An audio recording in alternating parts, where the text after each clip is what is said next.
Bueno, muy buenas tardes. Vamos a dar inicio a este conversatorio. Agradecemos a los que se conectaron y agradecemos a los que han tenido interés en esta temática que parece, según ya el lunes, en el imaginario colectivo, parece que ya el lunes se acaba esto de la pandemia, pues, pero todos sabemos que es una apariencia y que pasamos a semáforo verde, pero evidentemente hay muchas cosas de fondo en esto.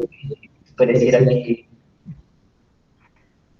pareciera que la pandemia ya terminó, ¿no? Entonces, ¿qué sentido tiene hablar de COVID-19? Y más una reflexión psicoanalítica y filosófica, ¿no? Pues, ¿qué tiene que ver el psicoanálisis y la filosofía con esta pandemia? Si en realidad pues, es un problema médico, un problema pues, bacteriológico, bueno, no es una bacteria, pero es temas que abocan a la biología, a la fisiología y a la medicina en general, ¿no? Entonces, ¿qué tiene que ver la filosofía y el psicoanálisis con un tema que parece, insisto, se recalco esta palabra de la apariencia, porque es un poco justamente la esencia de la filosofía, trabajar con la esencia y la apariencia, ¿no? ¿Qué tiene que ver entonces aparentemente esta disociación entre filosofía y psicoanálisis y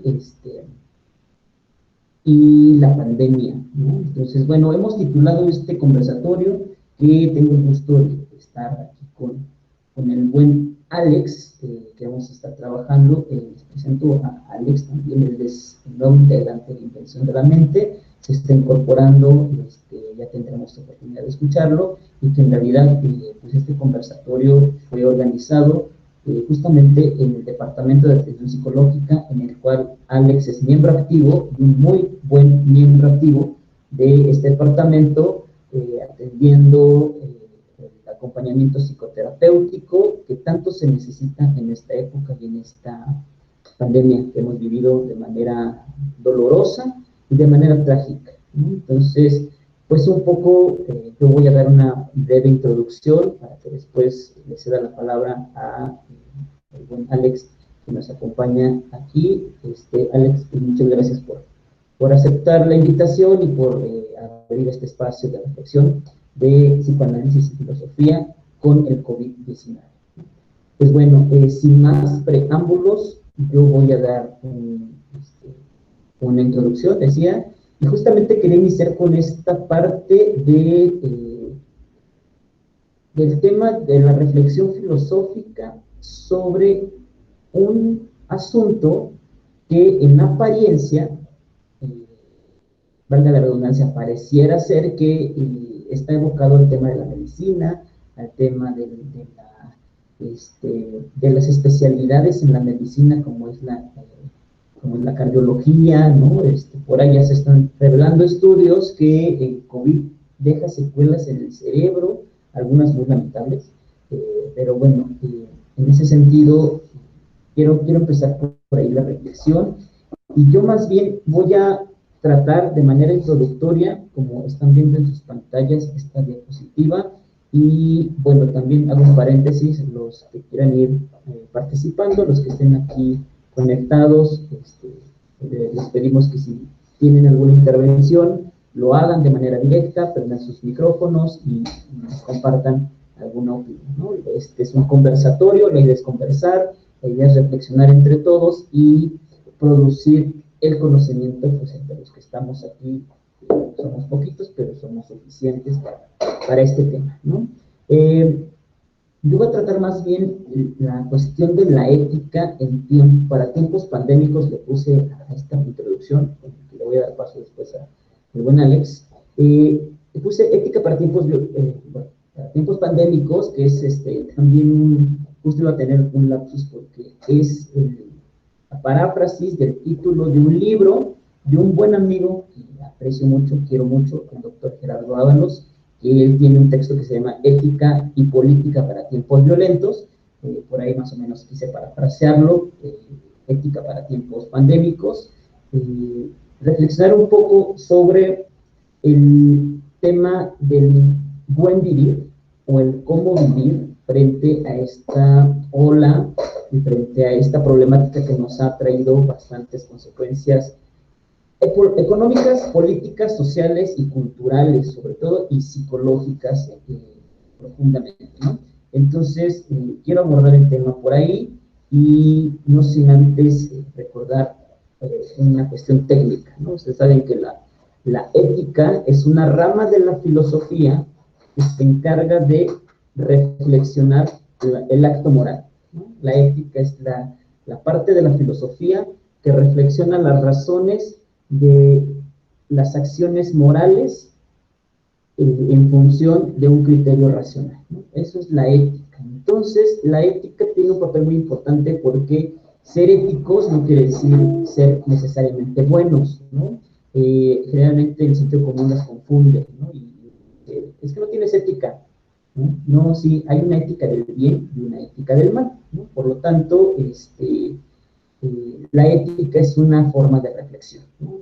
Simple y llanamente es reflexionar sobre las acciones morales que hacemos en la vida cotidiana, es decir, por qué está bien y por qué está mal ciertas conductas que tenemos en la vida social e incluso en la vida individual, ¿no? Esto que en un momento pues, Freud va a llamar malestar en la cultura, ¿no? Es un texto ético, efectivamente es un texto de reflexión sobre la moral moderna, que nos atraviesa a todos y que nos hace de pensar, ¿estoy haciendo lo correcto, lo incorrecto?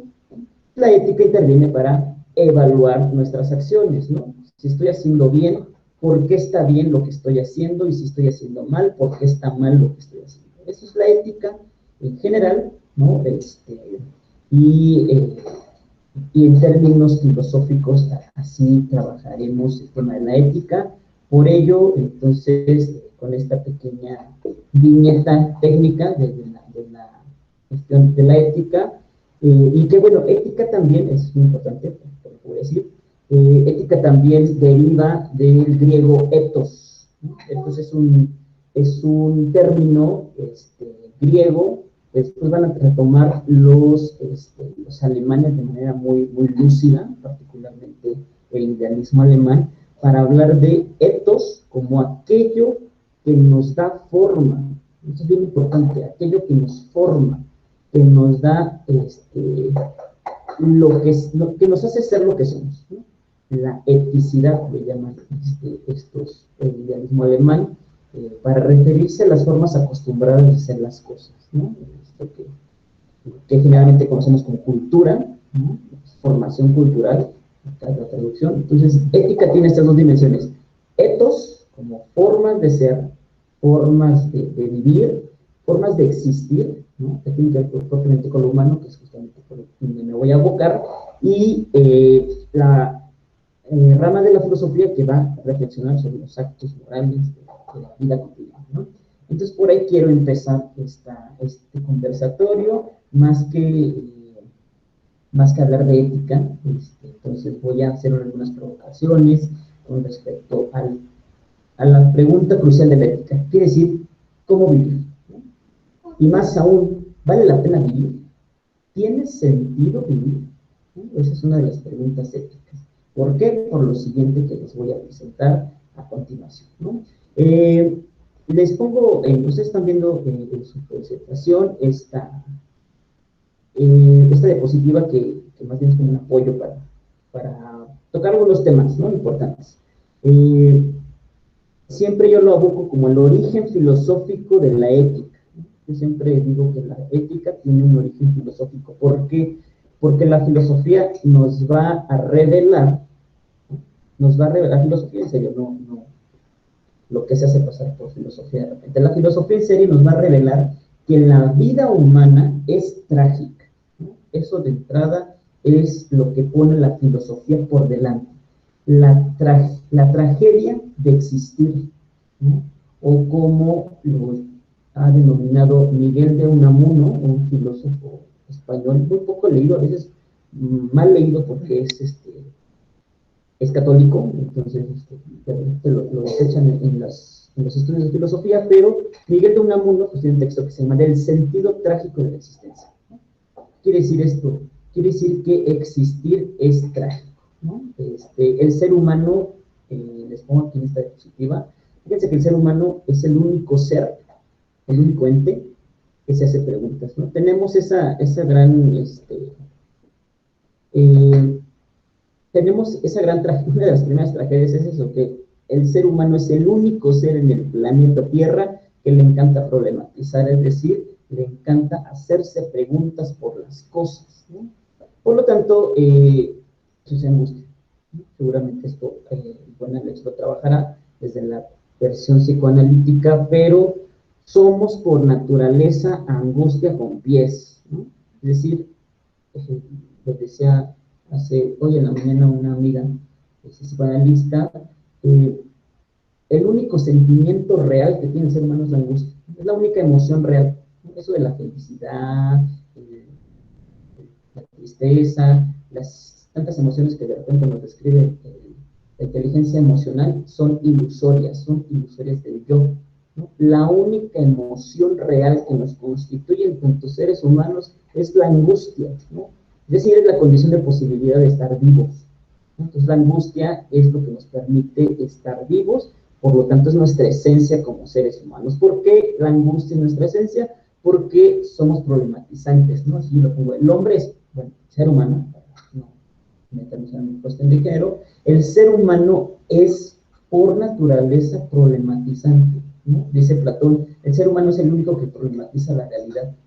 Los animales no, los animales solamente existen, ¿no? Esa es la gran diferencia entre existir y vivir, ¿no? De esto voy a tratar de engarzarlo con el tema de la ética y el tema del COVID-19, trataré de hacer un engarce, pues, digamos, un poco útil, ¿no? Entonces, los animales existen, ¿no? Si se dan cuenta, los animales no se angustian, ¿no? No hay psicólogo de animales, no hay psicólogo de perros, no hay psicólogo de gatos. Eso es un mito, porque los animales no se angustian, carecen de angustia. El ser humano es el único que se angustia porque tiene lenguaje y tiene palabra. Entonces, ¿por qué hace todo esto el ser humano? ¿Por qué problematiza la realidad? ¿Qué necesidad, diría el buen poeta Juan Gabriel? ¿Qué necesidad? Pues la necesidad es que todos los hombres, por naturaleza, dice Aristóteles, desean saber. Hay una necesidad de saber, ¿no? En todos los seres humanos.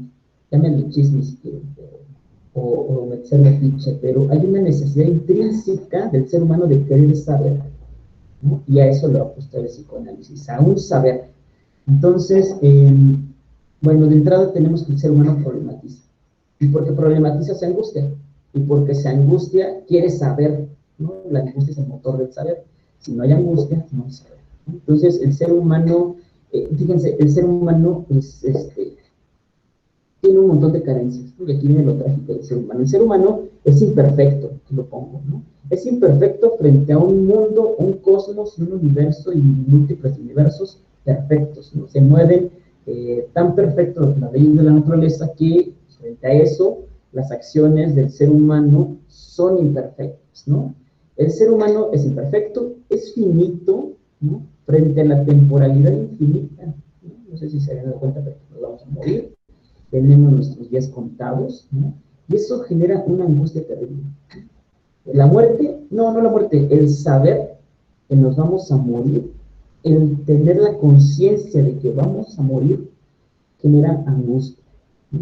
Todos, no hay ser humano que no se angustie porque sabe que se va a morir, ¿no? Por lo tanto, todos tenemos de tener, todos tenemos y tenemos también. Todos tememos a la muerte. No hay ser humano que no tema a la muerte. Si alguien no le teme a la muerte, pues no es un ser humano. Estamos hablando de otras cosas, ¿no? Pero todo ser humano le tiene miedo a su muerte, ¿no? A su propia muerte. Por lo tanto, se angustia, ¿no? Por eso hay sueños de angustia, me dice Freud. Hay sueños de angustia. ¿Qué es lo que angustia? La posibilidad de acercarse al deseo. Y el deseo, pues, es perverso, ¿no? Como bien saben. Entonces, la idea de morir es insoportable, ¿no? La idea de que en algún momento esto se va a terminar, esto llamado vida, ¿no? Y aquí está la diferencia entre existir y vivir. ¿Qué quiere decir? Que vivir quiere decir ser consciente de que te vas a morir, ¿no? Si de los que estamos aquí conectados no se habían dado cuenta que nos vamos a morir, déjenme les digo que, en efecto, nos vamos a morir, todos, nos vamos a morir. Somos finitos, ¿no? Y frente a esa finitud, ¿qué es lo que hace el ser humano? Angustiarse. Basta ver 3 minutos de esta película que se llama Destino Final, ¿no? Para darse cuenta que nuestros días están así contadísimos, ¿no? De repente tenemos la fantasía de que vamos a llegar a viejos, dentro de muchos años vamos a morir, pero no es cierto, ¿no? Nos vamos a morir, ¿no? Ahorita que me está cayendo el 20, a propósito, ¿no? El buen Alex y yo estamos de negro, entonces estamos de luto, estamos hablando de la muerte, ¿no? Nos vamos a morir, pero no sabemos cuándo, ¿no? Eso angustia en lo más profundo, porque puede ser en este preciso momento, ¿no? En este segundo puede advenir la muerte y entonces se acabó todo, ¿no? Se acabó la licenciatura, se acabó la maestría, se acabó el nuevo trabajo que nos dieron, se acabó porque la muerte finiquita la existencia humana y finiquita la vida humana. Entonces, ¿cuál es la diferencia entre existir y vivir? Que existir es simplemente estar, ¿no? De ahí se deriva etimológicamente la palabra existir, quiere decir eso, quiere decir afuera, y istir es estar, ¿no? Estar afuera, eso es existir. Los animales existen. Ayer también, ¿no? Decía un maestro, los perros huelen un árbol, si el árbol es meable, pues se mea, ¿no? Pero los seres humanos no. Los seres humanos, además de existir, vivimos. ¿Qué quiere decir que vivimos? Que nos hacemos conscientes de que esto se va a acabar, que nos vamos a morir, igual que todos, ¿no? Entonces, este ser finito, fíjense, somos finitos, imperfectos, ¿no? Ya nos dirá el buen Alex también, la imperfección, lo pongo entre comillas, es más por usar el término, la imperfección de nuestro ser, en tanto que creemos que somos conscientes y nuestros actos son producto de nuestra voluntad, ¿no? Nos va a decir el buen Freud, ¿qué creen que no es cierto? ¿No? El yo no gobierna en su propia casa, dice Freud, después por ahí la cama. No gobierna en su propia casa. Entonces, ¿quién gobierna? Pues eso, ello es lo que lo gobierna y lo que nos mueve en realidad. Entonces, somos finitos, fíjense, finitos, frente a la temporalidad infinita, ¿no? Nos vamos a morir, el buen Alex y yo no le decimos banal, buen Alex, pero el buen Alex y yo nos vamos a morir y el mundo sigue, ¿no? De repente nos preocupamos porque, híjole, si mañana me corren del trabajo, ¿qué voy a hacer? Pues nada, lo mismo, te vas a morir, ¿no? Y entonces te preocupas porque te van a correr del trabajo, porque tu novia te va a engañar, porque tu novia te corte, porque el novio se busca otra mejor, pues de todos modos te vas a morir. De todos modos vas a morirte.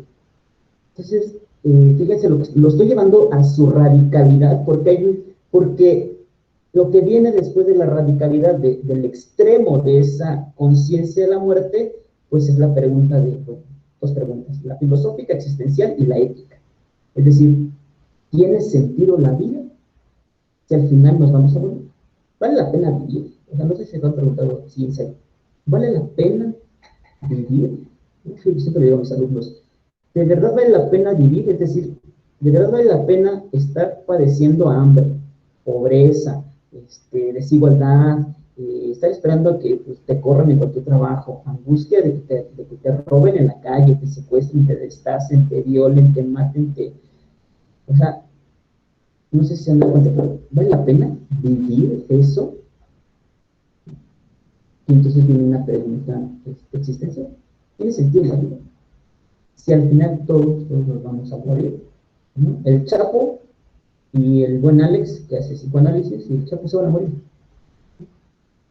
Y fíjense, aquí viene una pregunta, aquí se plantea la pregunta ética, que es por donde quiero ir. Si sí vale la pena vivir, si alguien dice, sí vale la pena vivir por nuestros hijos, porque, no sé, en el futuro, okay. ¿Cómo debo vivir? Si al final el ser más perverso de este planeta, igual que yo, pues vamos para el mismo camino. Y déjenme decirles una mala noticia, seguramente ya lo saben, después de la muerte no hay nada. La muerte es el fin absoluto ¿no? Dice Hegel, una de sus frases más enigmáticas y más oscuras: la muerte es el amo absoluto. Después de la muerte ya no hay nada. Déjenme decirles la mala noticia: que después de la muerte no hay reino de Dios, no hay reencarnación, no hay resurrección, no hay, se acabó. Te mueres y no es como Mario Bros, ¿no? Que vuelve otra vida, ¿no? No hay, se acabó. En ese sentido, ¿cómo debo vivir entonces? ¿Tiene sentido cumplir las normas? ¿Tiene sentido cumplir la legalidad? ¿No? Justamente esto es el malestar en la cultura. Me causa malestar algo que no quiero, ¿no? Me genera malestar algo que me evita el principio del placer. Entonces vean que somos bien trágicos, ¿no? Nuestra existencia es bien trágica. Aquí te les daré una pregunta así como bien angustiante que se hizo un filósofo alemán, Gottfried Wilhelm Leibniz, ¿no? Se hizo la pregunta de las preguntas así de la filosofía, ¿no? ¿Por qué hay algo? ¿Por qué hay todo lo que hay? Cuando pudo no haber habido nada, dice Leibniz.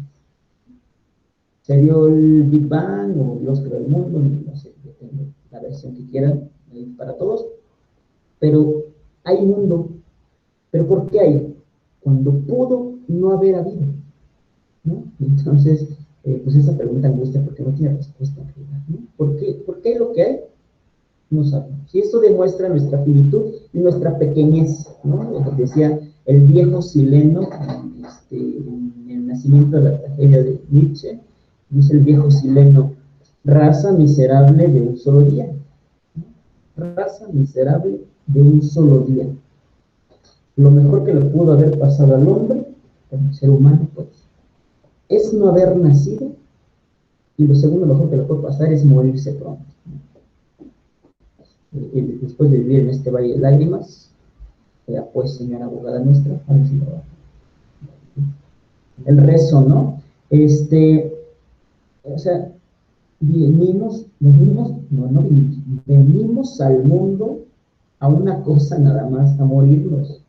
No sé si se han puesto a pensar que solamente venimos a morirnos. Ya cuando le empieza a dar sentido a la vida, así como que ya le empieza, ya te vas a morir, ¿no? Ya tienes 80 años, siguiente, ¿no? Si no te atendiste en el ISSSTE o en algún sitio te matan, y llegas a los 80 y dices: ya sé de qué se trataba la vida, y ya te vas, y te mueres. Dices, ¿como para qué? ¿No? El ser humano viene al mundo únicamente a morir, ¿no? Así que no se crean, los que están conectados, los que nos van a escuchar después, no se crean este gran mito, ¿no? Nuestra retorno un poco, que justamente el propio Freud le llama la novela familiar del neurótico, este gran mito que nos hacemos de que no, es que yo voy a ser un gran empresario, voy a titularme y voy a hacer la maestría y entonces voy a triunfar. No sé. Eso es un mito para sostener la realidad, que es cruda. ¿Cuál es la realidad cruda? Que te vas a morir. Te vas a morir igual que todos. Y por lo tanto ya lo que hiciste pues no es intrascendente. Entonces, tiene sentido todo esto porque hay algo y no más bien nada. Bueno, la respuesta es muy sencilla. ¿Por qué? Bueno, no es sencilla.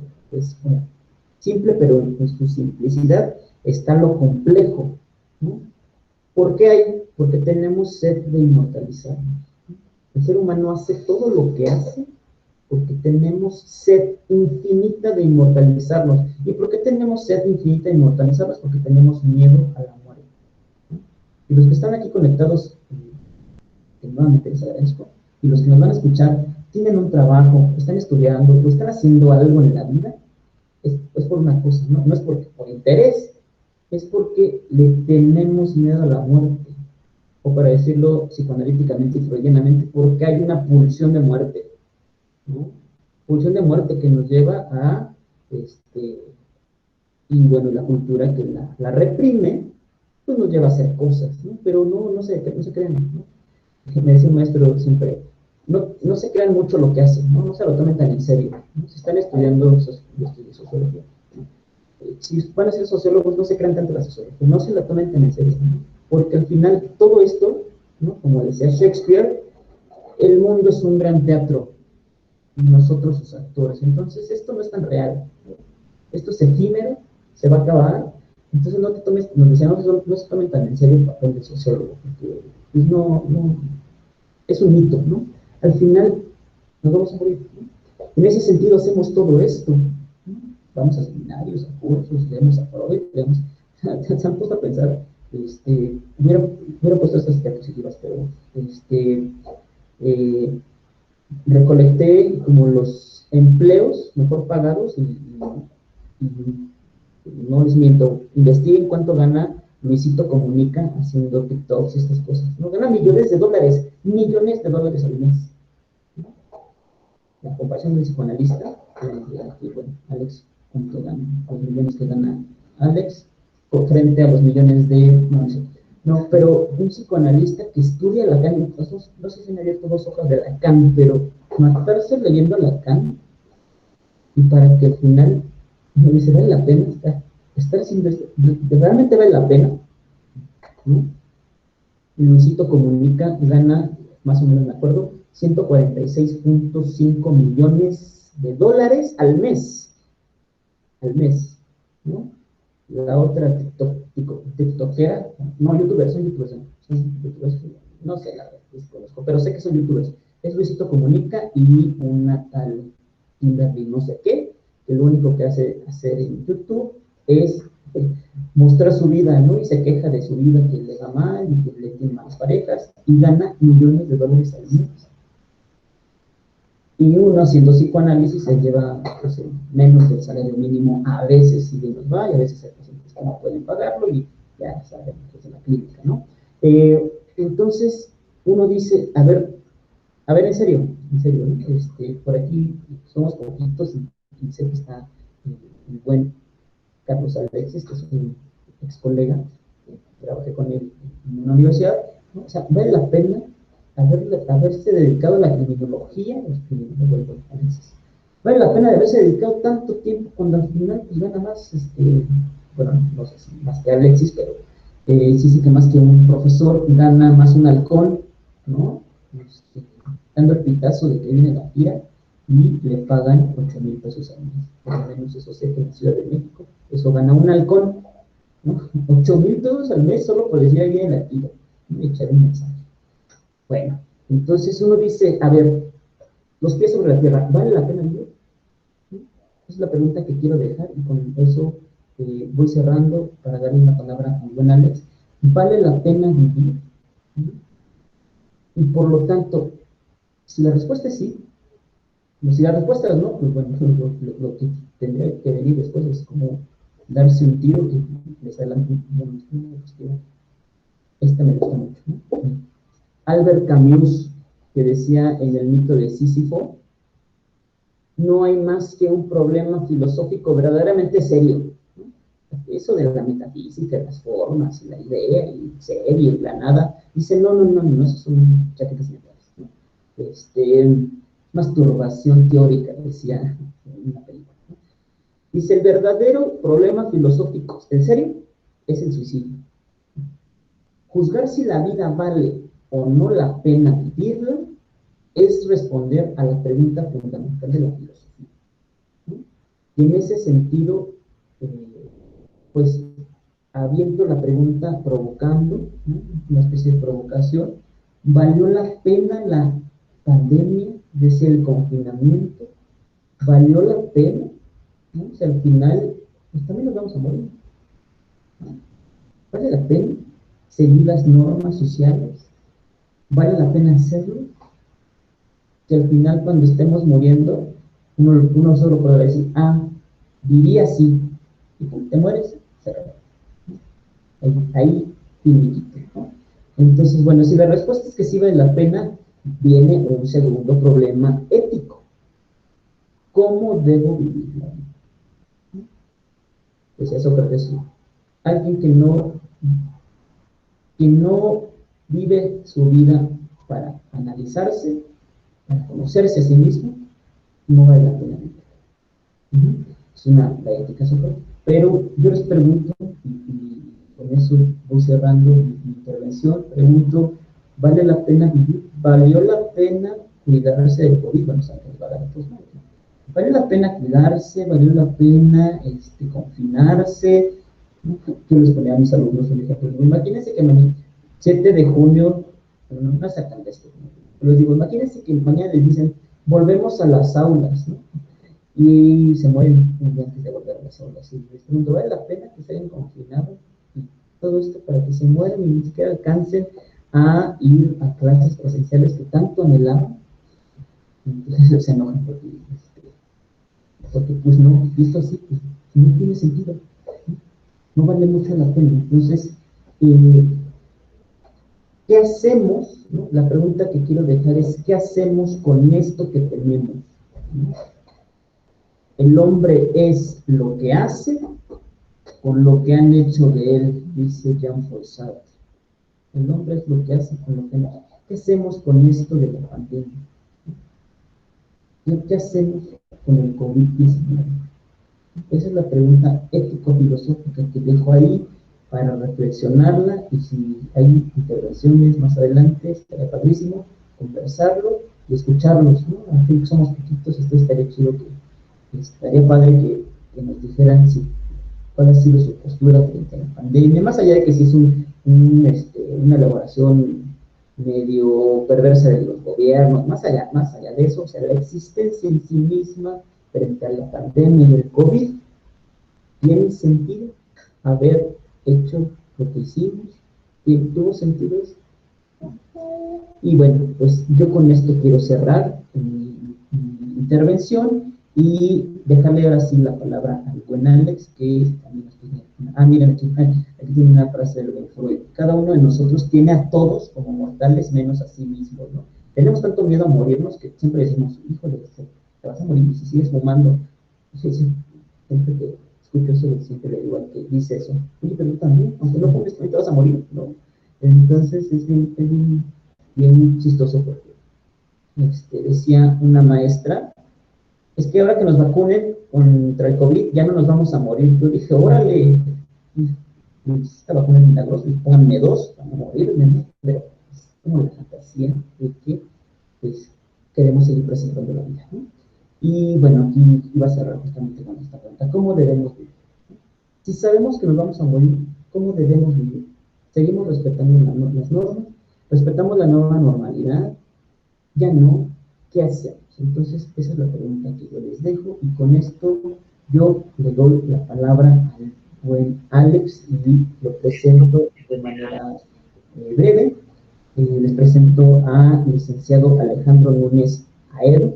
Él es psicólogo de la Universidad de Insurgentes, actualmente es miembro activo del Departamento de Atención Psicoterapéutica de Invención de la Mente, el cual le ha puesto mucho empeño y mucho trabajo a este departamento, y ha estado trabajando de manera muy fuerte y muy aplicado. Yo estoy muy agradecido con Alex porque es un elemento que se integra inmediatamente y que pues le ha echado como muchas ganas en el departamento. Pues sin más, mi buen Alex, te dejo los micrófonos, te dejo, bueno, la palabra la tienes, ya sabes que eres un ser de palabra, la tienes, solo te dejo el micrófono. Adelante. Muchas gracias, Gus, por la introducción, la presentación. Y buenas tardes a todos. Muchas gracias por haber asistido. Como bien comenta Gus, somos pocos, sin embargo, pues a ver si, bueno, va siendo más enriquecedora conforme vayamos ahorita avanzando. Y bueno, yo ahorita voy a comenzar a hablar más desde a lo mejor un enfoque, un saber más psicoanalítico.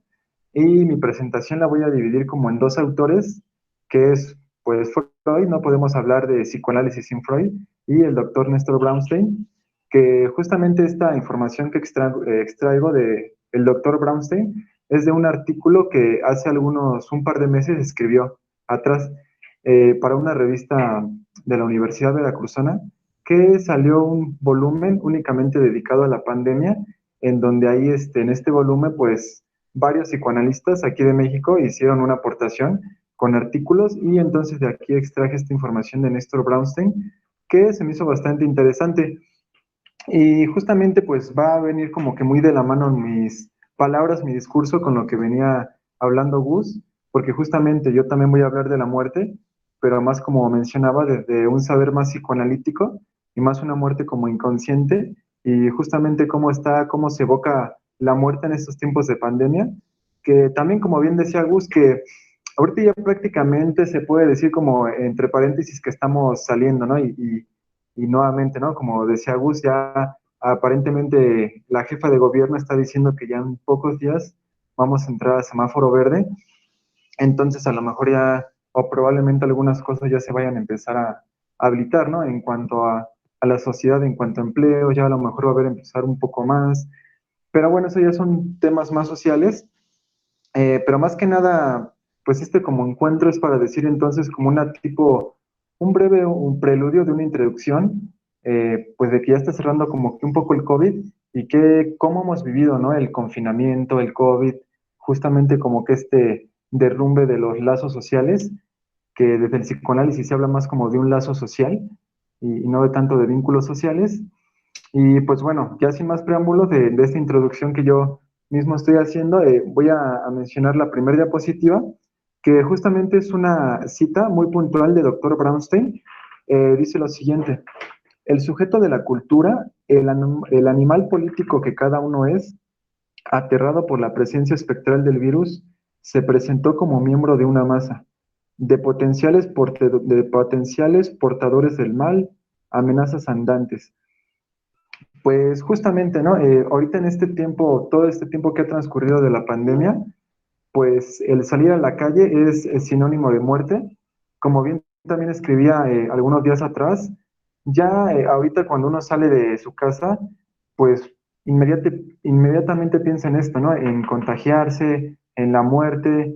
Entonces es ahí que mencionaba esta parte, ¿no? De cuando se están bueno, más bien ya están como que más rotos estos lazos sociales entre los sujetos, por la parte de que si yo salgo a la calle no puedo estar a menos de 1,5 metros de ti, del otro, entiendo, porque, pues bueno, ya vemos lugares completamente aglomerados ya ahorita de gente, en la que ya nos está respetando justamente estos lineamientos pues, de sana distancia, etcétera. Entonces aquí, pues bueno, esto justamente hablando de la angustia, le retomo lo que decía este Gus, pues realmente esta pandemia lo que está aumentando más, probablemente, digo, tampoco no generalizo, sin embargo, pues bueno, es esta como angustia de muerte, ¿no? Entonces, si yo salgo de mi casa, es probable que yo me contagie, y si me contagio llegando a casa, si es que vivo solo, pues bueno, únicamente estaría yo contagiado, pero ¿qué pasa si vivo con más personas dentro de mi casa, ¿no? Dentro de la familia, pues se contagia lo otro y es como una cadena, ¿no? Se va dando de contagios. Entonces, pues es evidente que esta angustia de muerte va creciendo. Eh, pero justamente ahorita este tema de la muerte, como mencionaba, desde el psicoanálisis es un poco más consciente y bueno, que justamente esto lo voy a hablar un poquito más adelante, ya aterrizando completamente a Freud. Entonces, pues ahí está, ¿no?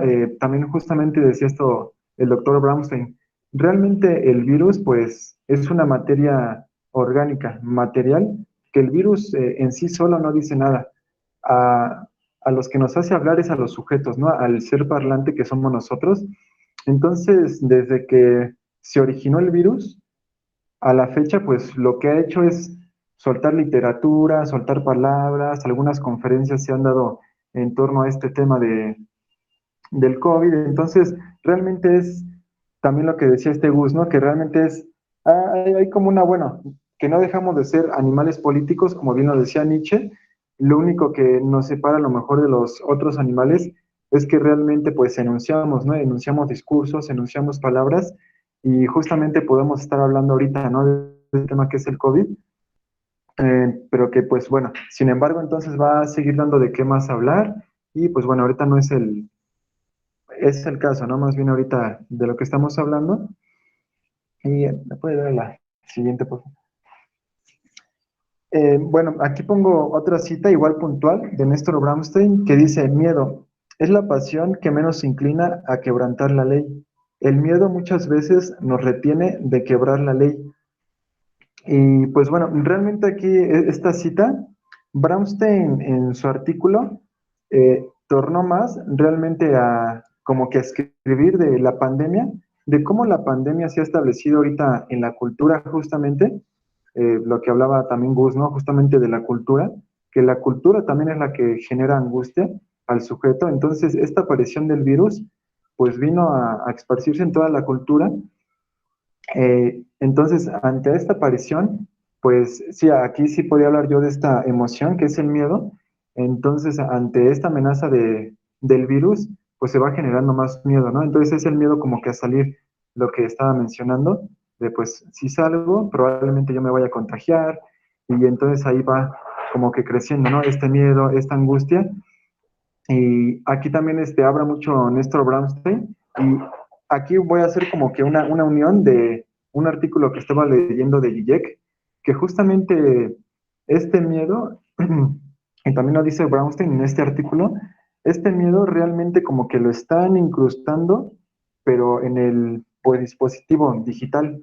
¿A qué me refiero? A que realmente ahorita lo que mencionaba también hace rato, como los lazos sociales se han venido más quebrantando, más de lo que yo estaban evidentemente antes de la pandemia, y con esto pues más, ¿no? Ante el distanciamiento, ante pues justamente ahorita nosotros que estamos aquí en línea y no lo podemos hacer de forma presencial, ya que estamos sujetos a el discurso del gobierno, ¿no? Del capitalismo, entonces estamos aquí hablando ante las cámaras y justamente entonces decía, como que coincide en esto Zizek, el filósofo, y el doctor Bramstein, de que entonces este miedo ya se está generando a través de los dispositivos, porque realmente ahorita no sé si, digo, conocidos o algunos familiares, ¿no? Detectan que ya pasan mucho más tiempo en el celular y pues ahorita Internet está completamente bombardeado y realmente ya ahorita hasta la gente pues ya está un poco harta, ¿no? De tantas noticias de COVID, creo que ya tampoco no le están leyendo. Sin embargo, cuando estaba el auge y estábamos aquí en semáforo rojo, por ejemplo, pues las noticias eran completamente de COVID, ¿no? Entonces, al leer estas noticias a través de la pantalla, de la tecnología, pues esto generaba miedo. Miedo al salir, miedo al ver las cifras, ¿no? Alarmantes que ponía el gobierno de que al día hay miles de personas contagiadas, a nivel mundial hay millones ya de muertos. Entonces, ante este miedo que se empezó a generar aquí en los dispositivos, realmente aquí el Zizek empezó, bueno, dice en su artículo, ¿no? Entonces lo que está haciendo como que la parte gobernante es darse cuenta en dónde puede cultivar el miedo hacia esta cultura. Asimismo, entonces, ante este miedo, ante que los sujetos tienen miedo, pues es evidente que va un poco de la mano con el control.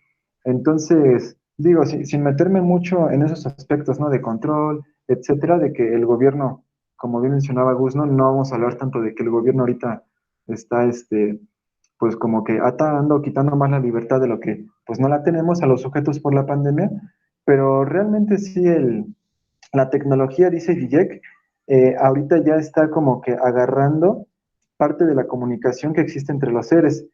Es decir, dice Zizek, ahorita ya comunicarse con el otro ya es casi a través de un dispositivo.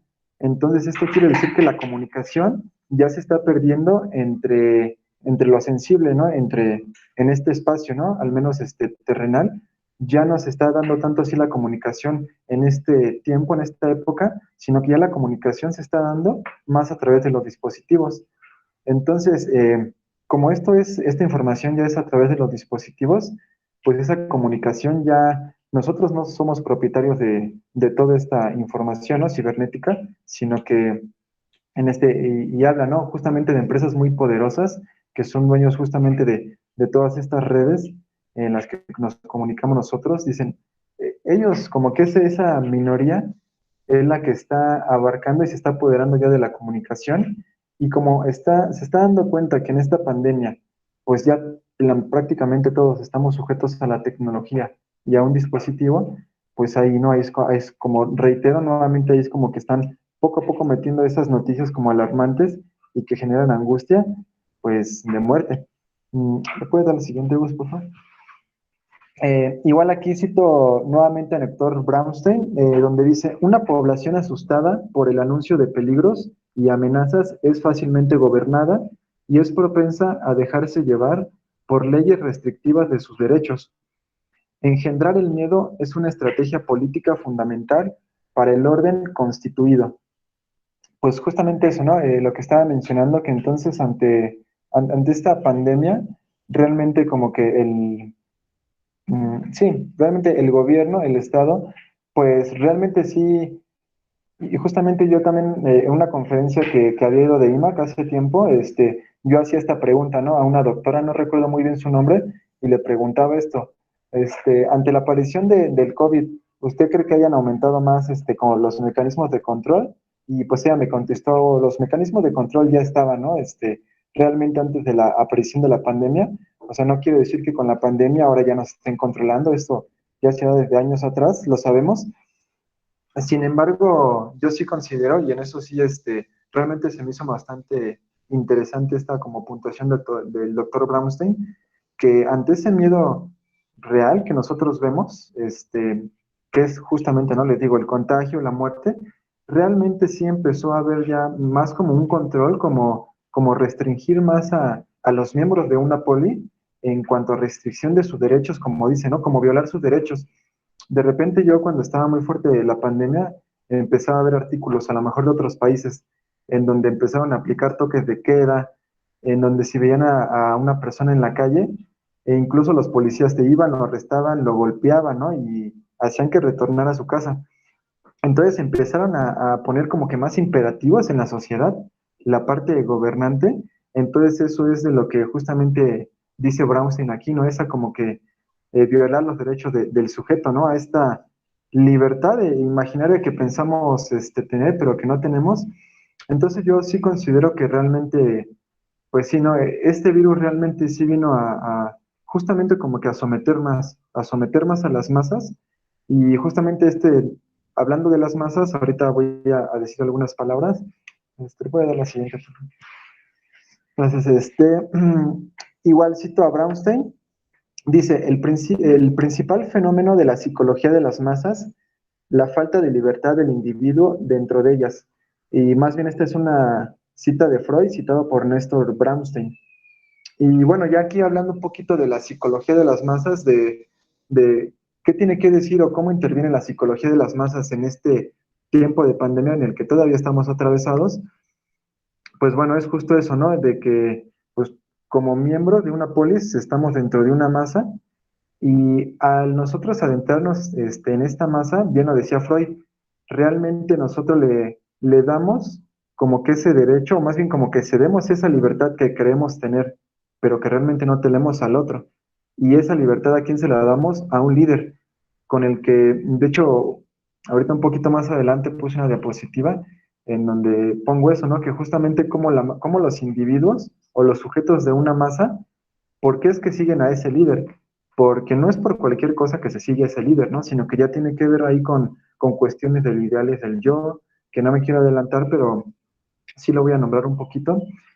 Y justamente en esta parte de la psicología de las masas, aquí dice Brownstein que realmente las masas, como las describía Freud, realmente ya en nuestra época ya se han ido todavía más desfragmentando, porque Freud hablaba ahí, cuando saca este tomo, el de psicología de las masas, habla de masas naturales, en las que en esta masa hay un líder de carne y hueso. Pero Brownstein dice ahorita, pues realmente ahorita con esta aparición de la pandemia, realmente ya no hay sujetos dentro de una masa, los sujetos ya están aislados, son pertenecientes a una masa aislada. Dentro de esta masa aislada, ya están carentes de un líder, justamente lo que decía Freud, de carne y hueso. Y es por eso, ¿no? Que decía, como ya el sujeto está más aislado del otro en términos más, como decía, sensibles, pues es la cuestión de que está ya más atrás de un dispositivo, en donde entonces, pues si ya no está con el otro tangiblemente, entonces ¿a quién le va a entregar esa libertad que él piensa que tiene, ¿no? Sino que más pues está ahí, como que le va a dar hasta, no se podría decir un supuesto saber a lo que realmente está viendo a través de la tableta, y es como él va a empezar a creer, ¿no? Que eso que le dice el internet o las noticias que ve ahí realmente son las reales. Entonces ahí, por ese lado es que Brownstein empieza a decir, las masas realmente ahorita ya están fragmentadas, aunque también yo pienso En el caso, por ejemplo, ahorita de Colombia, ¿no? Digo, ahí ahorita sí está, pues, masa, ¿no? Y realmente ahí están, pues, sensibles, o sea, no están atrás de unos aparatos, ellos están ahí proclamando ciertos derechos y, bueno, o sea, digo, tampoco es general esto de masas aisladas, porque yo, así como lo veo, ¿no? Como les digo, en este caso, en donde sí es en donde es donde ahorita están, protestando, se me fue, ¿es Costa Rica? No. En donde ahorita están protestando, que ya llevan como un mes aproximadamente, se me fue el nombre del país. Se me fue el nombre del país, pero bueno, ahorita hay un país que ya llevan un mes justamente protestando, ¿no? Y realmente todos los ciudadanos están, pues juntos y justamente hablando otra vez de lo del COVID, ¿no? Sin esta... Ecuador. Ah, ok, Ecuador, gracias. Y que justamente, están, Ecuador, ajá, justamente están como que ya no están poniendo las caretas, ya se están como que olvidando de usar esto, ¿no? Para evitar el contagio del otro y que justamente ahí ya empezamos a ver entonces, ¿por qué si realmente se sabe, o a lo mejor en este país, que el contagio todavía está muy latente del COVID, por qué están ahí, ¿no? O sea, pero es un poco contradictorio, ¿no? Porque se podría decir, bueno, están ahí porque están proclamando por derechos, ¿no? En cuanto a económicos, en cuanto están defendiendo sus derechos humanos, son más como cuestiones sociales esos conceptos, pero en el aspecto inconsciente, sí decimos, entonces, ¿por qué están ahí si saben que pueden morir? Justamente, ¿no? Y bueno, eso es igual, ¿no? Escuché un comentario, hay un psicoanalista que es José Tapán, que justamente decía eso, ¿no? Realmente porque hay personas que salen, que las vemos en lugares muy conglomerados y las vemos sin careta, sin ninguna protección, sabiendo que pueden ser sujetos a portar o a contraer el virus. Aquí evoco, ¿no? Lo que Gus decía hace rato de la pulsión de muerte. Realmente también ahí se juega un poco la pulsión de muerte, ¿no? De decir, pues yo sé que me puedo contagiar, pero pues a lo mejor no creo, ¿no? Que yo me pueda contagiar. O sea, es ahí como estar un poco seduciendo a la muerte en saber que puedo contagiarme y al mismo tiempo que pienso que yo no me puedo contagiar, pero sí se puede contagiar el otro o hasta algún familiar o algún conocido, ¿no? Es como pues, estar ahí retando a la muerte creyéndose en esa parte inmortal.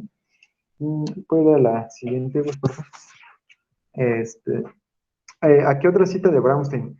Dice, en la mágica clásica, el sujeto, en tanto que individuo y miembro de la polis, abdica su libertad transfiriéndosela a una autoridad superior. La misma palabra masa conota la anulación de la singularidad. Y pues justo, ¿no? Lo que venía aquí mencionando, de que cuando el sujeto ya está dentro de la masa, realmente hasta hablando justamente ahorita, como decía, estaba hablando Gus al principio de la ética, ¿no? De qué está bien y qué está mal.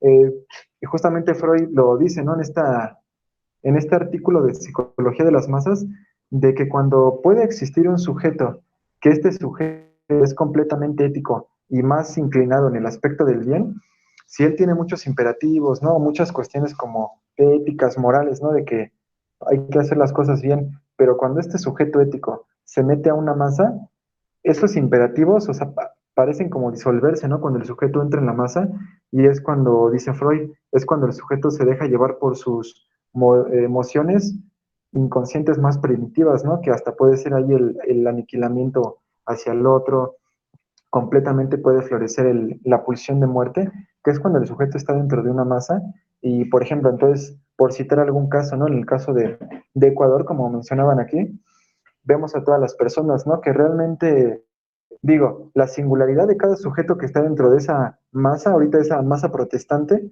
realmente no la conocemos. Sin embargo, vemos como, y justamente dice Freud, ¿no? Cuando se juntan todos estos sujetos y conforman una masa, hablando ya de lo colectivo, se forma como un yo, y este yo actúa como uno solo, ¿no? O sea, entonces esta singularidad de lo que está en la cita se pierde y esa singularidad se disuelve en la masa, pero esa masa, como bien mencionaba, siempre sigue a un líder.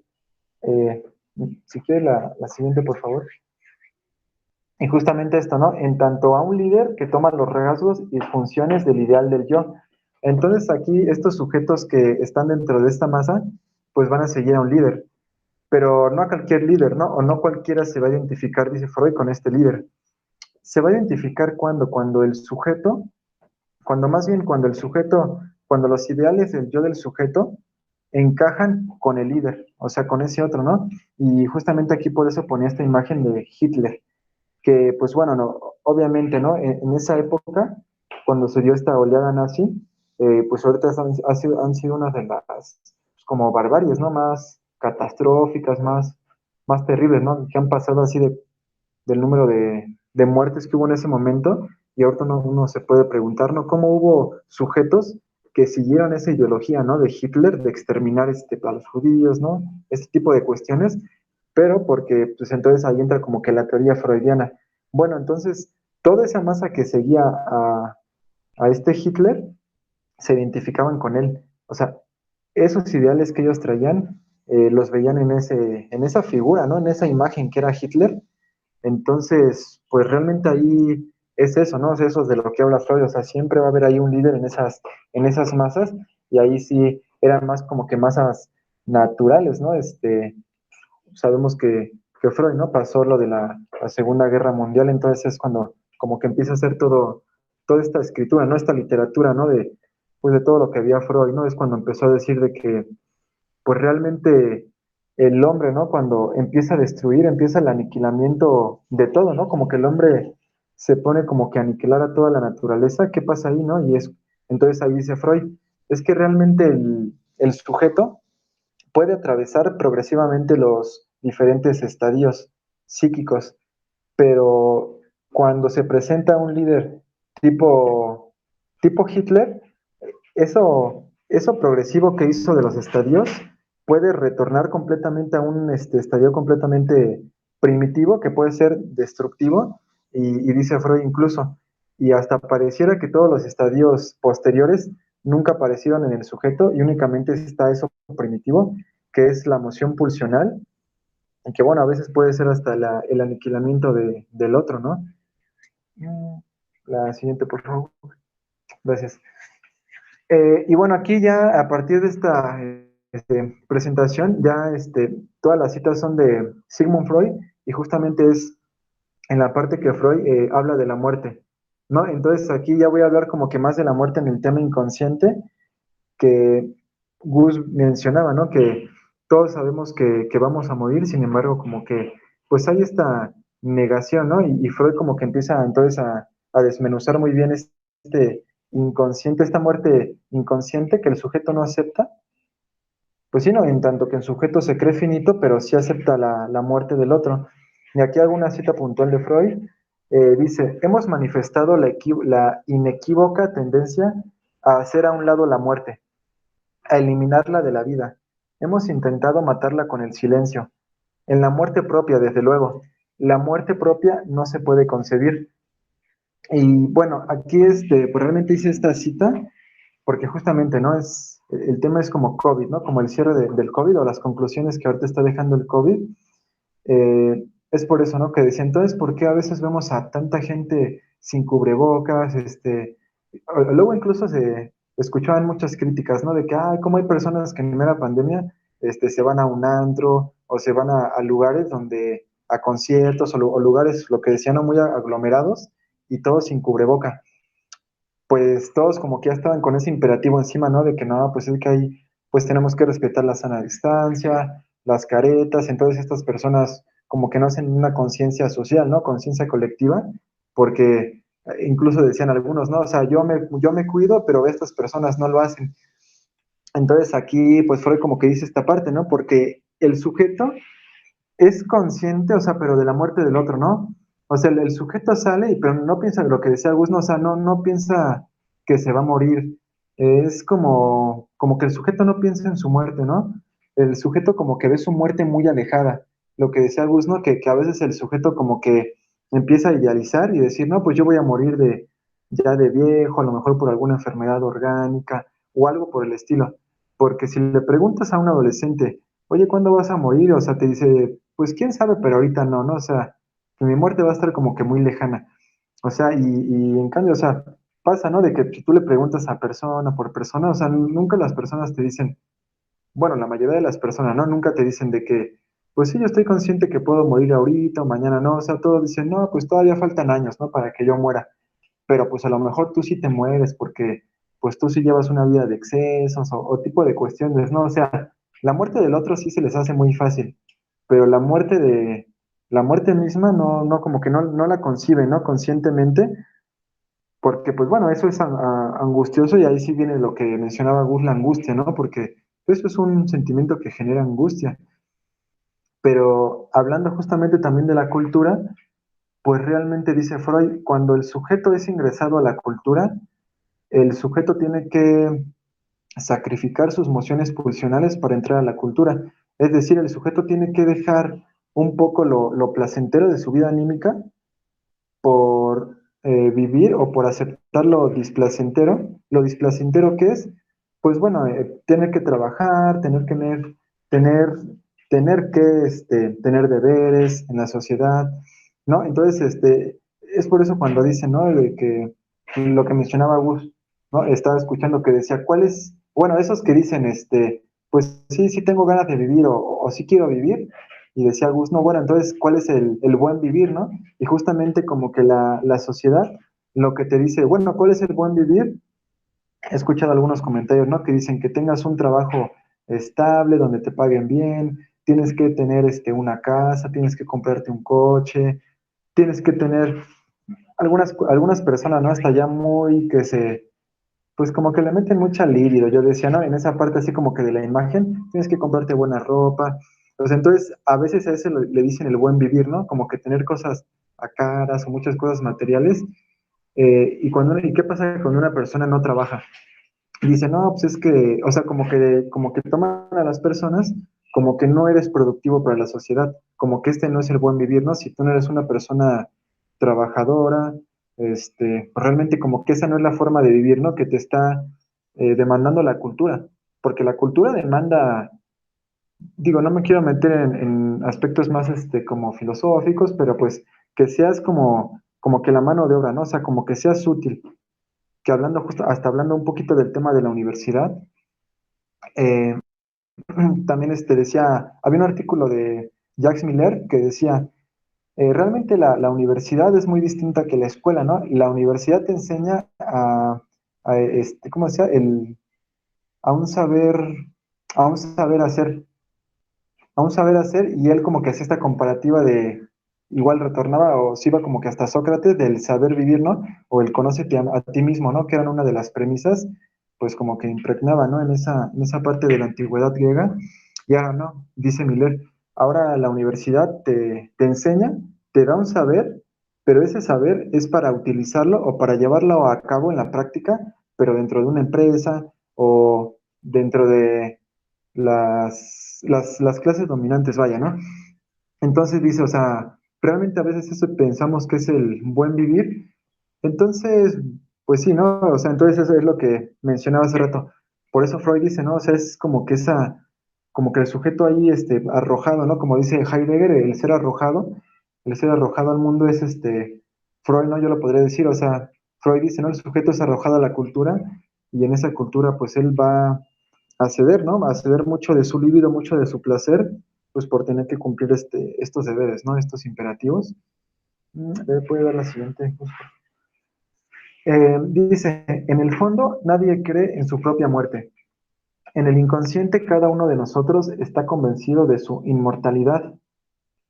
Y pues sí, ¿no? Lo que menciono, ¿no? De que realmente nosotros, porque digo, se escucha como que muy fácil, ¿no? Decir, no, no es cierto, no, o sea, todas las personas saben que van a morir.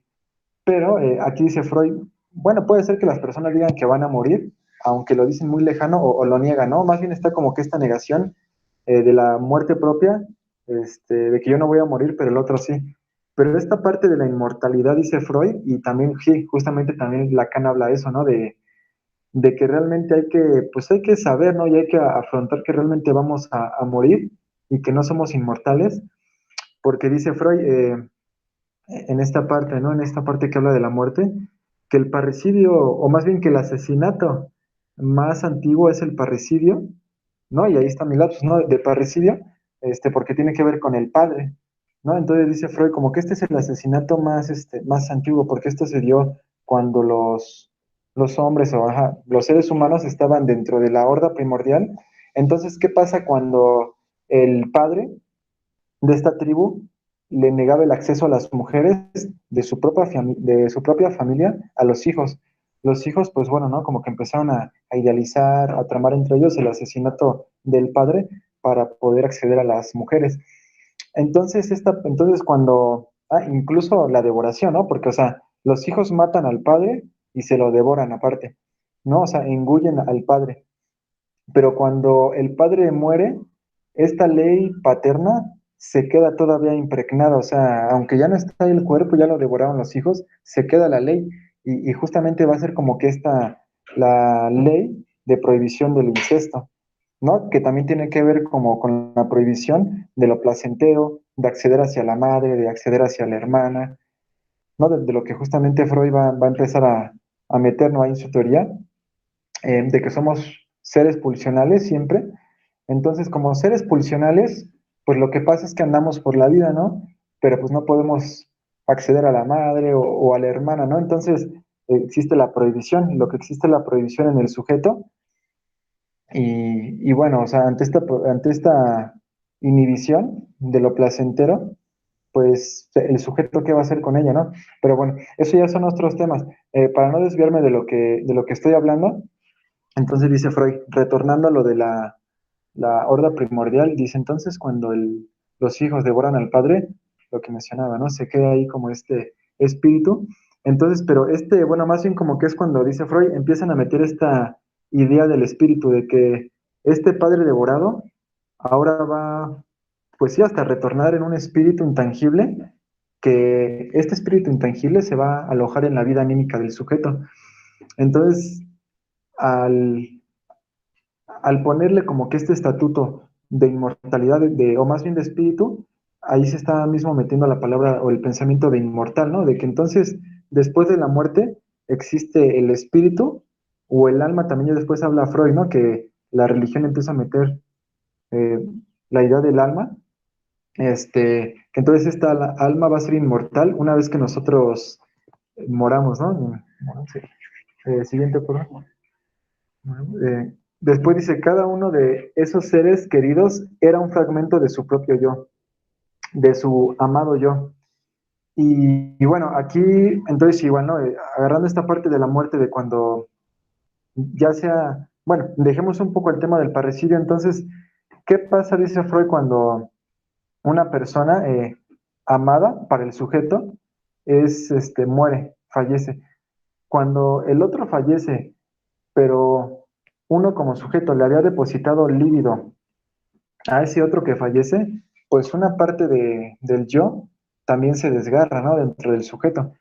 Porque en duelo y melancolía, dice Freud, cuando pasa, digo, para evocar un poquito nada más hablar del duelo, dice Freud, cuando se genera un duelo, es únicamente cuando el sujeto le había depositado una cantidad grande de líbido al objeto, ¿no? En este caso, al objeto que investió de líbido, que puede ser un ser querido, puede ser un familiar, cuando se te muere una madre, un hermano, el esposo, un hijo, hay como una desgarradura, ¿no? Como que es una muerte simbólica, porque, o sea, se murió el otro, pero yo al otro le había depositado de mi líbido, ¿no? Entonces, esa líbido que había depositado en el otro, incluso dice Freud, o sea, con esa libido, ¿qué pasa? O sea, esa libido que estaba en el otro, pues está, y realmente eso en una parte lo dice, como que todavía no damos mucho cuenta de eso, ¿qué pasa con esa libido, no? O cómo es que entonces el sujeto va a retornar esa libido que estaba investido en el ser amado, y dice Freud, bueno, ese trabajo de duelo se tiene que ir trabajando poco a poco, ¿no? En un trabajo de análisis para que el sujeto vaya de nuevo recuperando esa libido.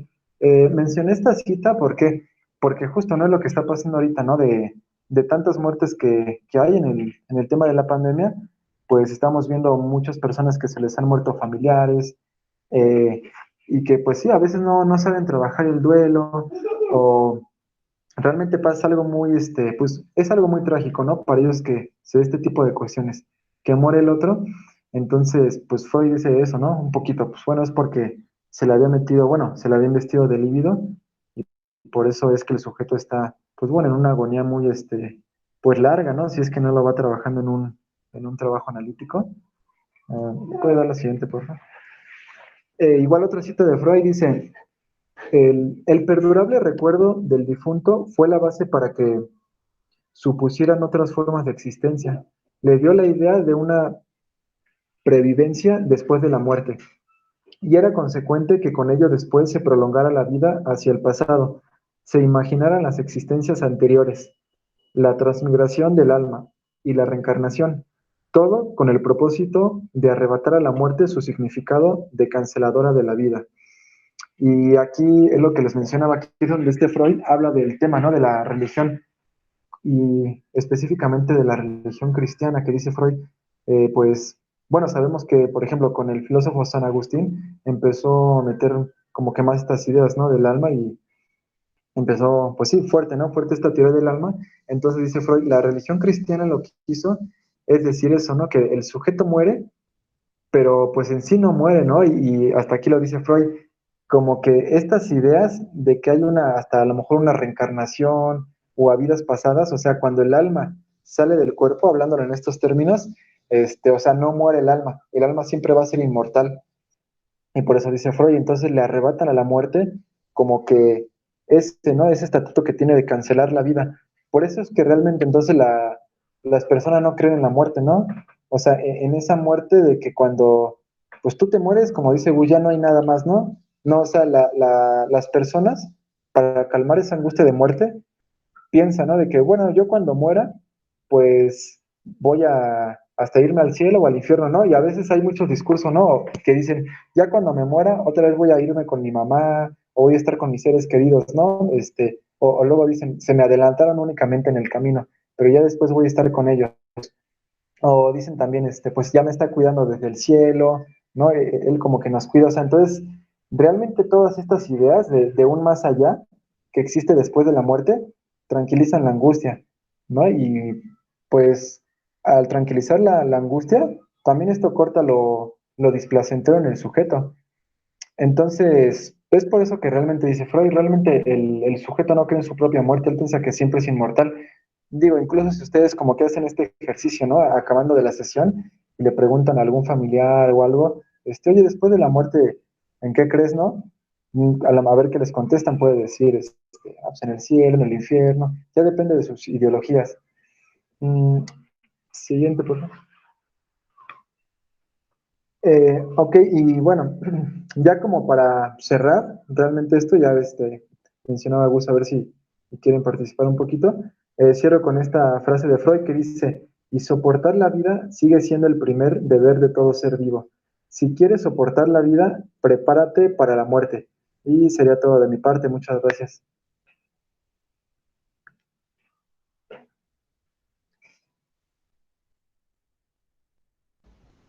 Bueno, pues ahí está. Este, ahí está la intervención del buen Alex, bastante enriquecedora y bastante nutrida con muchos autores. Ahí estamos viendo un trabajo importante sobre esta reflexión que nos hace el tema de la muerte, y quizá irlo relacionando con el tema de la muerte frente a este nuevo fenómeno, ¿no? Que es la COVID, el COVID, dependiendo a quién le crean de los reportes, pero frente a este nuevo virus, ¿no? El tema de la muerte. El libro también en algún momento decía en algún espacio, ¿por qué tanto alarme del COVID? Si siempre nos hemos muerto, ¿no? Si los seres humanos siempre se han muerto de nuevas enfermedades. Pero bueno, tendrá que ver también con temas políticos. Y bueno, hay aquí un comentario, bueno, Alexis manda saludos, un saludo Alexis, y no te preocupes por lo de tu voz. Pero justamente dice Alexis, y yo retomo su comentario, y con lo que cierra Alex, ¿vale la pena vivir? Dice Alexis, me parece que sí. Por ejemplo, la crisis actual confirma que vale la pena vivir. Somos testigos de nuestra propia vida y por eso vale la pena vivir. Pues bueno, muy freudiano, ¿no? Alexis, justamente con esta cita que el buen Freud dice, ¿no? ¿Cuál es el mérito del buen vivir? Soportar la vida, ¿no? Ese es el gran mérito de la existencia, soportarla, ¿no? Solo los héroes y los valientes la soportan. Por lo tanto, la, la vida debe ser vivida con el soporte que se necesita. Y no todos los espíritus soportan, digamos, el espíritu en sentido filosófico, ¿no? No soportan este acontecer que es la propia vida frente a la muerte, ¿no? Entonces, ahí está el comentario de Alexis, y igual con Alexis nos pone una pregunta: ¿será que el COVID-19 visualizó y puso en evidencia la vulnerabilidad del humano, lo que antes el virus no se observaba? La desigualdad, violencia, exclusión. Pues mi respuesta sería que puso, más que poner en evidencia, yo creo que pues lo que hizo es que un poco tiene que ver con esto, ¿no? O sea, siempre ha habido virus, ¿no? ¿Cuál es la particularidad de este virus? ¿En qué consiste su especificidad de este virus para pues todo lo que se organizó en torno a él, ¿no? Un poco retomando lo que decía Alex, pues el virus no habla, ¿no? Hay que hacer hablar al virus, es decir, ¿por qué está aquí ese virus, ¿no? Pero contestando completamente, por a mi juicio, ya su respuesta, yo creo que siempre se había observado, ¿no? La desigualdad, la violencia, la exclusión. Lo que creo que puso en evidencia el virus, pues fue, por lo menos desde el punto de vista psicoanalítico y sociológico, yo puedo decir que puso en evidencia la necesidad del ser humano y su naturaleza social, ¿no? Es decir, la necesidad de socializar, de estar con el otro, de esto, bueno, son buenos ejemplos, ¿no? O sea, de hacer fiestas cuando no debes. ¿Por qué las haces si no debes? ¿No? Porque los mexicanos son bien, les vale la vida y no cumplen las reglas. Sí, pero además porque hay una necesidad intrínseca de estar con el otro, ¿no?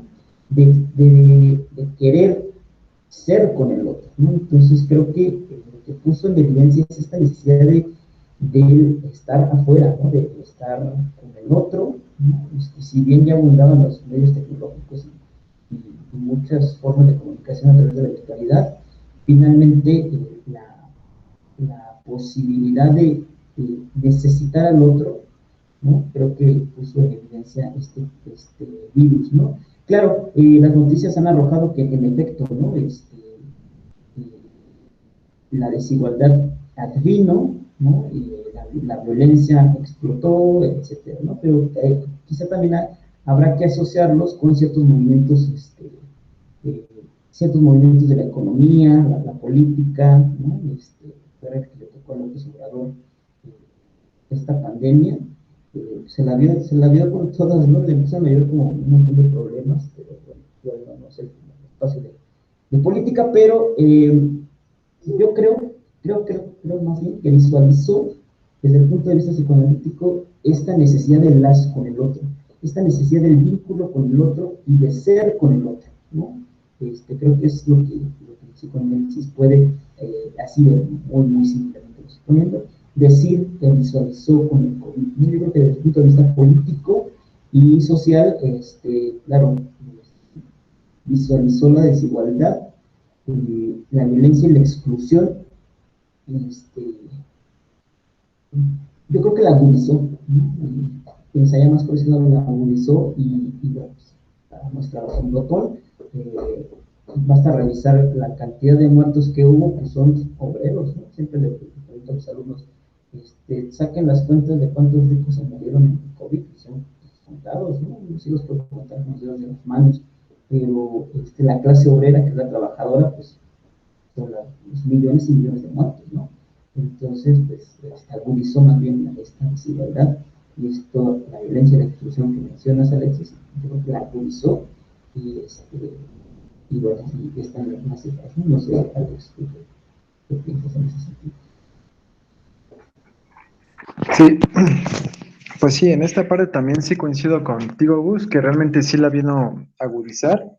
Como bien mencionas, ya desde antes se veía esta desigualdad, ¿no? Desigualdad de clases entre que hay una minoría realmente rica con la acumulación del capital y toda la mayoría que es pues la clase obrera, ¿no? Y también, sin embargo, más así, ajá, como desde el discurso psicoanalítico, yo lo podría ver, por ejemplo, mucho desde el querer poseer o querer ejercer el poder, ¿no? Desde las figuras, por ejemplo, hablando de los presidentes, ¿no? De Vladimir Putin. Un poquito, o sea, lo voy a nombrar, no hablando de la política, pero desde el psicoanálisis, porque justamente lo que mencionaba hace un momento, cuando Freud escribe esto, ¿no? De acerca de la muerte, pues meses, ¿no? Meses después de lo de la Segunda Guerra Mundial, que fue exiliado, él, eh, por los nazis, él empieza a darse cuenta, ¿no? De que incluso dice, esto que estamos viviendo, pues realmente nunca se había visto algo así tan catastrófico, ¿no? Una guerra así de tantos muertos. ¿Qué pasa, no? Entonces, con el ser humano, ¿no? ¿Por qué tiene como que entonces esta sed de, pues de aniquilar, ¿no? De aniquilar toda la civilización posible, eh, es justamente eso, ¿no? Porque es como que esa hambre de querer posicionarse o de querer agarrar como que más territorio. Eh, Justamente otra vez voy a nombrar un poquito a Hitler, ¿no? Ya ahí eran más como cuestiones, obviamente yo no podría decir qué es lo que pasa en la vida anímica de Hitler, sin embargo sí puedo decir de que, bueno, pues él como que quería posicionarse en un lugar porque pues es evidente que quería ejercer poder, pero en este ejercer poder, pues obviamente ahí lo que mencionaba, o sea, sí hay como que una involución hacia lo más primitivo, lo que yo decía, hacia las emociones pulsionales más primitivas, hasta de destrucción del ser humano.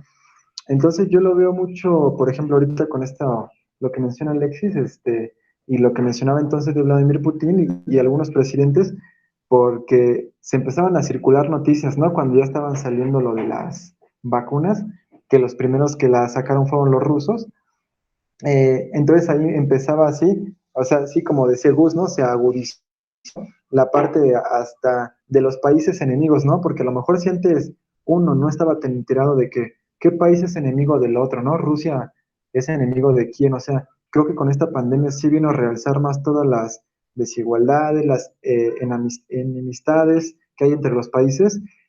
Incluso sí empecé a ver noticias que decía, pues Rusia únicamente le va a aportar de vacunas a ciertos países y a países enemigos no les va a suministrar de vacunas. Aunque en esos países que no les iba a suministrar vacunas, pues estaban habiendo miles de brotes y miles de muertes. Entonces ahí es cuando, por eso cito a Freud, ¿no? Entonces hablando de Vladimir Putin, entonces, ¿qué pasaba con él, no? O sea, si justamente como que también en estos temas empezaba a hablar de que, incluso Zizek, ¿no? Empezaba a decir, no me acuerdo si decía que como que a lo mejor en esta pandemia las culturas se van a unir para solidarizarse con el otro, ¿no? A lo mejor esta pandemia nos sirve para que nos empezamos a unir con el otro y apoyarnos. Incluso empezó a recibir varias críticas, ¿no? Que decían, no, ese como que pensamiento es muy utópico, ¿no? Porque realmente otros decían, ¿no? Como, no me hay un filósofo oriental, ¿cómo se llama? Bouyer.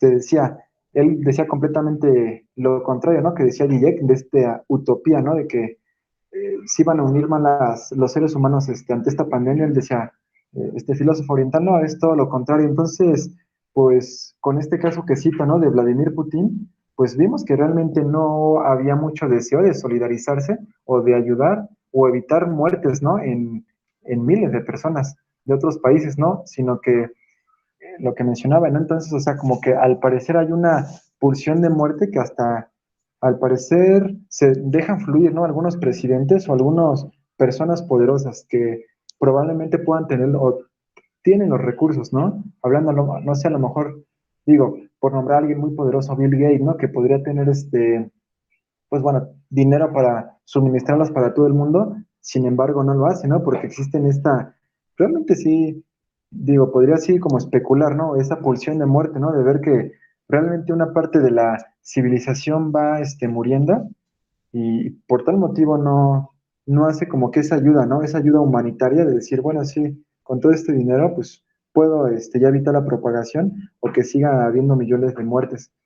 Y el doctor Néstor Brownstein, pues, bueno, él como que sí lo cita un poco textual, ¿no? Dice, él sí lo dice así con estas palabras, como que la desigualdad social se acrecentó con dureza ante la desigualdad social, ante, pues, como que estos imperativos, ¿no? Que yo decía, como que implementar el miedo más, ¿no? Más de lo que, como que la cultura, o en este caso las clases dominantes lo quieren realizar, como que sí, se agudizó con esta pandemia. Entonces yo diría, ¿no? En conclusión de que, pues sí, realmente sí se agudizó mucho y se vio más claramente, pues, desigualdades, exclusión, como mencionas ahí, con esta pandemia.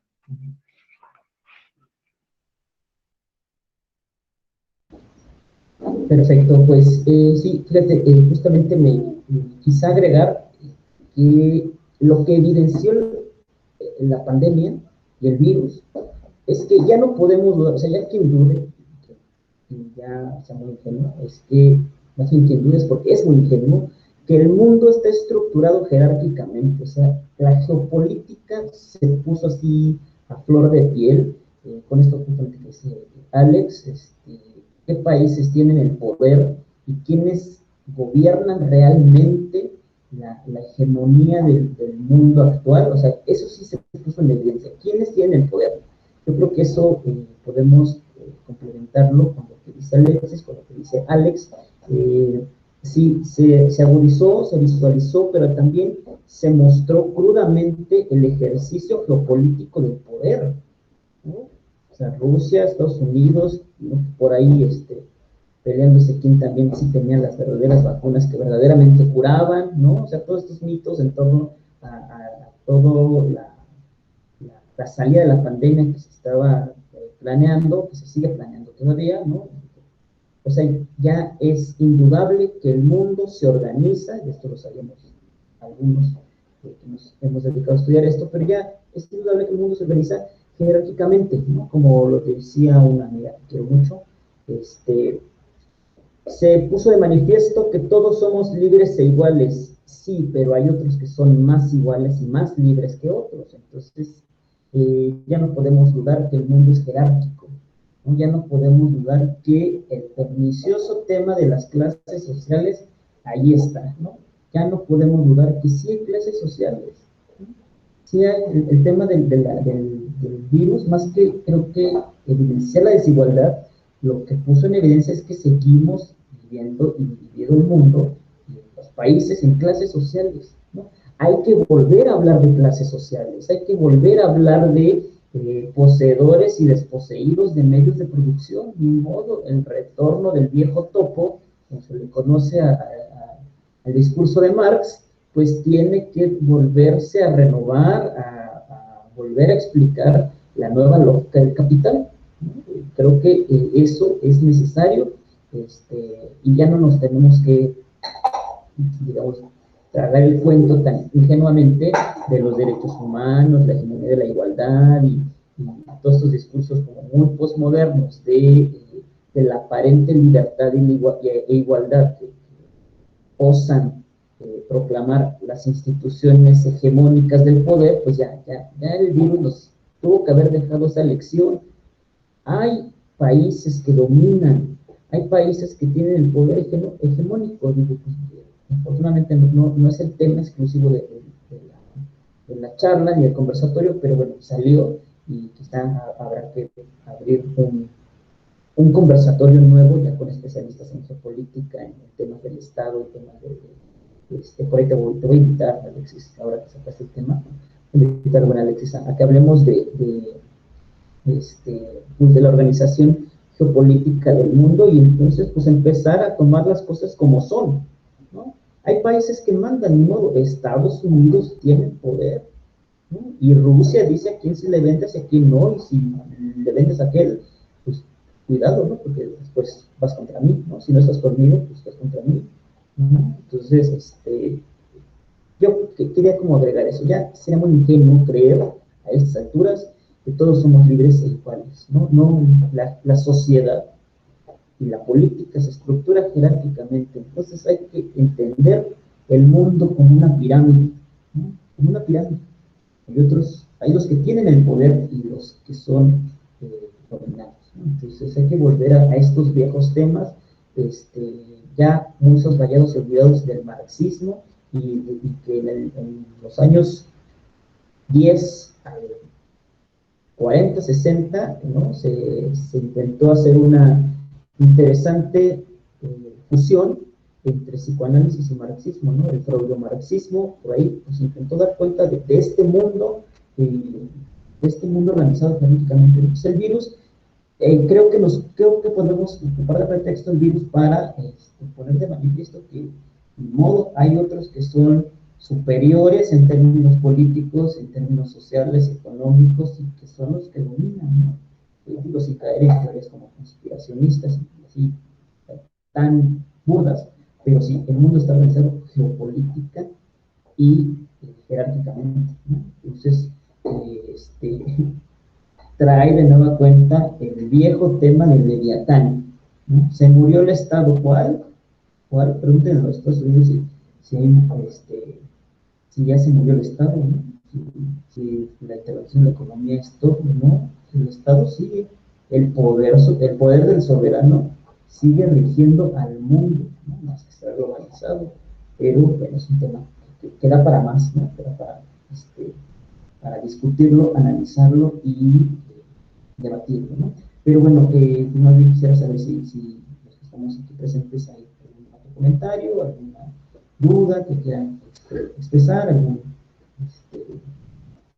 alguna inquietud, ¿no? Que quieran compartir, los que escuchamos con mucho gusto, y si no, pues podemos ir cerrando el conversatorio. Le doy unos segundos por si alguien quiere comentar algo, escribir algo en el chat. Adelante.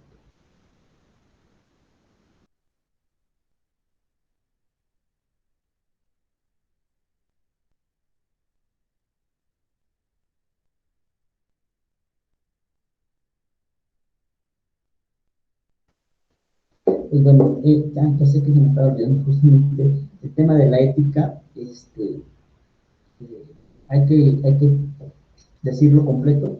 El tema de la ética solamente se resuelve, los dilemas éticos siempre se resuelven únicamente en la política, ¿no? Entonces, el siguiente paso de la ética, ¿no? A propósito de la pregunta, ¿cuál es el buen vivir? Bueno, eso se resuelve en la política.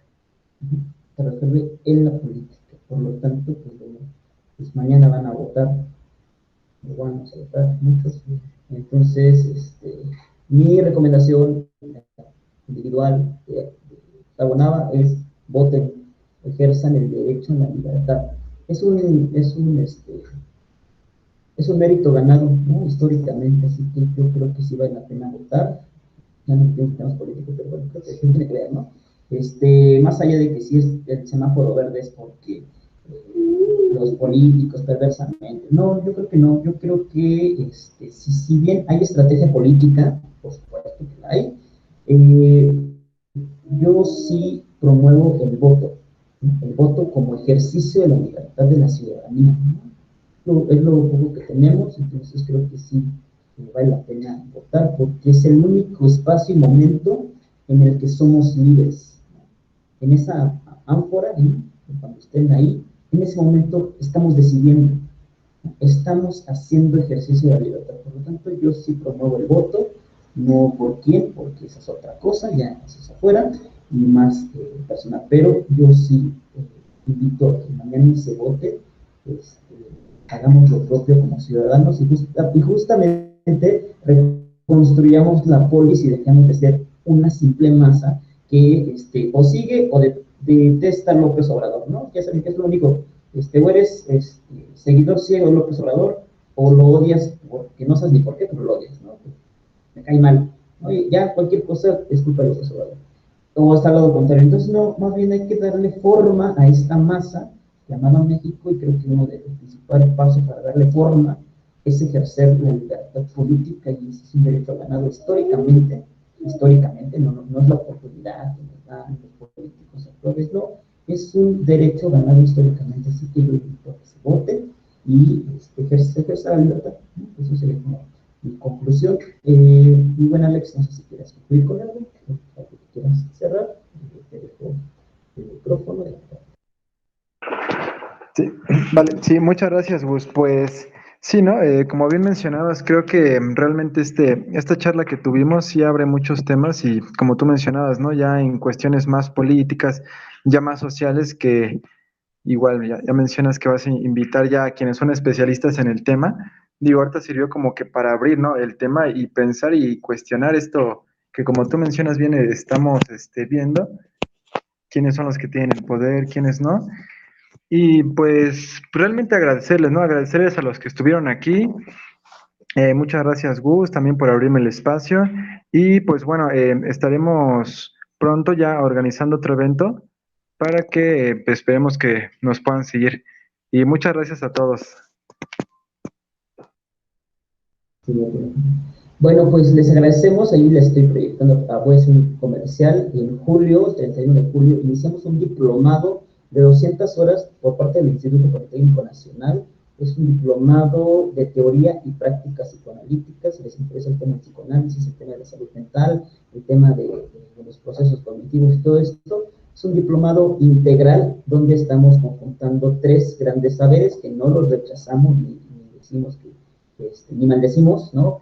Conjuntamos la psiquiatría, las neurociencias de la conducta y el psicoanálisis para dar respuesta a los grandes problemas de la salud mental que enfrenta y que viene, ¿no? Por ahí, me acuerdo que hace 8 días, no sé si todavía sigue en curso, pero hace 8 días el Universal sacó bueno, varios periódicos han hecho como alusión a esta segunda pandemia que viene, que es la de la enfermedad mental, ¿no? Entonces hay que prepararnos con temas de actualidad sobre la comprensión de los fenómenos psíquicos, la comprensión de los fenómenos mentales y la comprensión de los fenómenos cerebrales, ¿no? Que son niveles del ser humano. Entonces estamos haciendo este diplomado para que si les interesa, contacten Invención de la Mente, por ahí andamos haciendo esta difusión.